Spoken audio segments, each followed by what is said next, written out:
Himachal Pradesh state electricity board employees union का 2 दिवसीय अधिवेशन 15 और 16 अक्टूबर 2025 को होटल पीटर ऑफ शिमला में सफलतापूर्वक संपन्न हुआ। इस अधिवेशन में कुल 35 पदाधिकारी निर्वाचित होकर नई कार्यकारिणी में शामिल हुए हैं। आज आयोजित एक विशेष कार्यक्रम में नव निर्वाचित पदाधिकारियों का औपचारिक परिचय मीडिया के समक्ष प्रस्तुत किया गया। इस अवसर पर यूनियन के नव निर्वाचित प्रधान नीतीश भारद्वाज और महामंत्री प्रशांत शर्मा अपने संपूर्ण अध्यक्ष मंडल के साथ उपस्थित रहे। कार्यक्रम के दौरान बताया गया कि इस नई कार्यकारिणी में 10 वरिष्ठ पदाधिकारियों ने वर्षों तक यूनियन के लिए अपनी महत्वपूर्ण सेवाएं देने के बाद इस जिम्मेदारी नए और ऊर्जावान कार्यकर्ताओं को सौंपी है, जिससे संगठन में नई ऊर्जा और नेतृत्व को प्रोत्साहन मिला है। प्रधान नीतीश भारद्वाज ने कहा कि यूनियन का लक्ष्य है कि कर्मचारियों के अधिकारों और हितों की रक्षा, संगठन को और अधिक मजबूत व संगठित बनाना तथा बोर्ड और सरकार के बीच सकारात्मक संवाद स्थापित करना। उन्होंने कहा कि नई टीम पारदर्शिता, सहयोग और एकता की भावना के साथ काम करेगी ताकि कर्मचारियों की समस्याओं का तुरंत समाधान हो सके। महामंत्री प्रशांत शर्मा ने कहा कि यूनियन कर्मचारियों की आवाज को सशक्त बनाने और उनके कल्याण से जुड़े मुद्दों को मजबूती से आगे बढ़ाने के लिए प्रतिबद्ध है। उन्होंने सभी सदस्यों से संगठन के लक्ष्यों की प्राप्ति हेतु मिलजुल कर कार्य करने का आह्वान किया। इस अवसर पर यूनियन के वरिष्ठ सदस्यों, विभिन्न शाखाओं के प्रतिनिधियों और कर्मचारियों ने नई कार्यकारिणी को बधाई दी और संगठन की मजबूती के लिए पूरा सहयोग देने का आश्वासन दिया। इसका सबसे बड़ा इम्पैक्ट इसलिए आएगा क्योंकि यहाँ जो भौगोलिक परिस्थितियां हिमाचल प्रदेश में भिन्न है, पंजाब और हरियाणा की भौगोलिक परिस्थितियां भिन्न है, लेकिन यहाँ जियोग्राफिकल स्थिति इतनी, जैसे हम ट्राइबल में जाएंगे वहाँ हमारी सप्लाई कॉस्ट लगभग 20 रुपए से 30 रुपए पर यूनिट के साथ पहुंच जाती है, जबकि इंडस्ट्रियल एरिया में वही कॉस्ट आपकी 2.5-3 या 3.5-4 रुपए रहती है। तो इस करके अभी जो क्रॉस सब्सिडाइजेशन की जा रही है स्टेट में, उस पर उसका इम्पैक्ट आएगा। और हमें लग रहा है अगर अमेंडमेंट बिल पारित होता है और स्टेट में लागू होता है, उसका सबसे बड़ा खामियाजा जो प्रदेश के हमारे कंज्यूमर्स हैं, जो आपके रूरल एरिया ग्रामीण क्षेत्र में रह रहे हैं, उनके ऊपर इसका खामियाजा पड़ेगा। ये भी हमारे सामने बहुत बड़ी चुनौती है। इसको हमने national coordination committee of electricity employees और इंजीनियर, जो राष्ट्रीय स्तर का हमारा एक संगठन है, उसके माध्यम से इस लड़ाई को भी जो नए प्रेसिडेंट को लड़ना होगा, हम सबको लड़ना होगा। और दूसरी बात जो आज मैं मीडिया बंधुओं के माध्यम से कहना चाहूँगा, जो आज बिजली बोर्ड की जो फाइनल स्थिति है बहुत खराब है। आप देख रहे होंगे मार्च 24 के बाद हमारे जो कर्मचारी रिटायर हुए हैं, उनकी लीव इनकैचमेंट, ग्रेच्युटी और दूसरे क्लेम पेंडिंग पड़े हैं। और जो लिक्विडिटी क्रंच है बहुत ज़्यादा है। आप कह सकते हैं कि 24-25 अब आपका अक्टूबर नवंबर आने जा रहा है, आप के क्लेम अभी पेंडिंग है।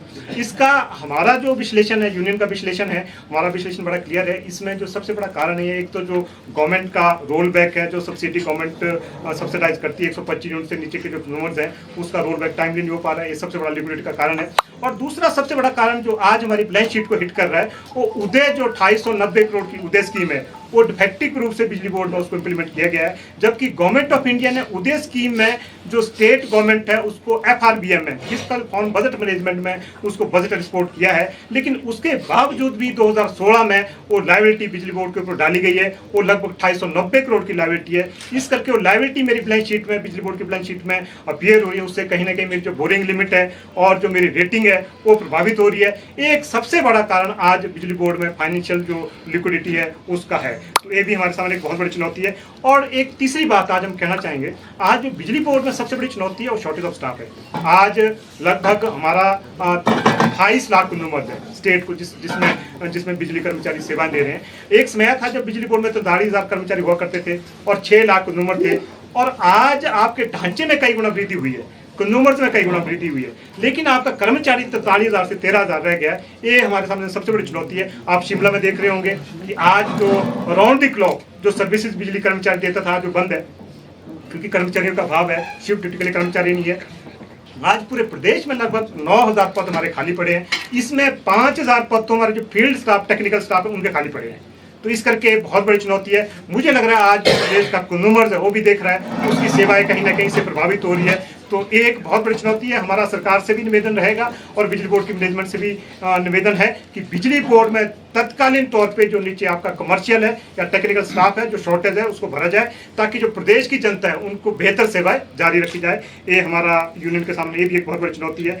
और एक जो बड़ी बात है जिसको हमने अधिवेशन में भी उठाया था, माननीय मुख्यमंत्री के महोदय के सामने उठाया था, आज एक सबसे बड़ी दिक्कत है कि जो बिजली कंपनियां बनाई गई 2010 में, हिमाचल प्रदेश एचपीएसबी लिमिटेड बना, उस कंपनी के पीछे मुख्य मकसद था कि स्टेट गवर्नमेंट इसको डीरेगुलेट करे, कि स्टेट गवर्नमेंट के क्लच से बाहर आए, ताकि बिजली बोर्ड की मैनेजमेंट डिसीजन मेकिंग में ऑटोनॉमी हो और जो कमर्शियल उसको वायबल लग रहा हो वो अपने फैसले अपने आप ले। लेकिन हमें आज हम महसूस कर रहे हैं, हमने अधिवेशन के माध्यम से उठाया, कहीं ना कहीं जो बिजली बोर्ड की ऑटोनॉमी है बिजली कंपनी की, वो ओवररेट हुई है। इससे पहले जो बिजली बोर्ड था उसकी ऑटोनॉमी बेहतर थी, लेकिन इलेक्ट्रिसिटी एक्ट जो बनाया गया इसी के लिए कि बिजली बोर्ड की ऑटोनॉमी रहे, लेकिन आज हम कह सकते हैं कि बिजली बोर्ड में ऑटोनॉमी खत्म है। आज वो देख रहे होंगे कि आपका टीमेट है, आपका एएलएम है, आपका फोरमैन है, उनके पदोन्नति की फाइलें सरकार तक जा रही है।